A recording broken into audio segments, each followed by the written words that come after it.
তাওহিদ হৃদয়ের শাস্তি নিয়ে রীতিমতো এক নাটকই মঞ্চস্থ করছে বাংলাদেশ ক্রিকেট বোর্ড বিসিবি। জাতীয় দলের এই ক্রিকেটারকে আম্পায়ারের সঙ্গে অসদাচরণ এবং গণমাধ্যমে বেফাঁস মন্তব্যের দায়ে 2 ম্যাচ নিষিদ্ধ করা হয়েছিল। কিন্তু হৃদয়ের ক্লাব মোহামেডানের আপিলের পর নিয়ম পাল্টে সে নিষেধাজ্ঞা 1 ম্যাচে নামিয়ে আনে বিসিবি।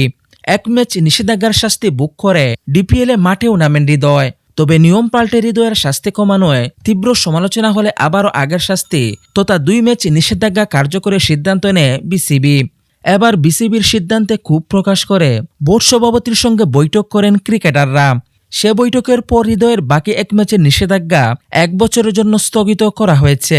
জানা গিয়েছে এই সিদ্ধান্তের পেছনে মোহামেডানের জ্যেষ্ঠ ক্রিকেটারদের বিশেষ করে অধিনায়ক তামিম ইকবালের ভূমিকা ছিল গুরুত্বপূর্ণ।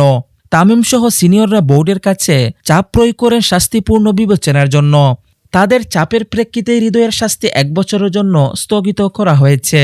তবে যদি এই সময়ের মধ্যে আবার কোনো শৃঙ্খলাভঙ্গের ঘটনায় জড়ান হৃদয়, তাহলে স্থগিত থাকা নিষেধাজ্ঞাটিও কার্যকর করা হবে।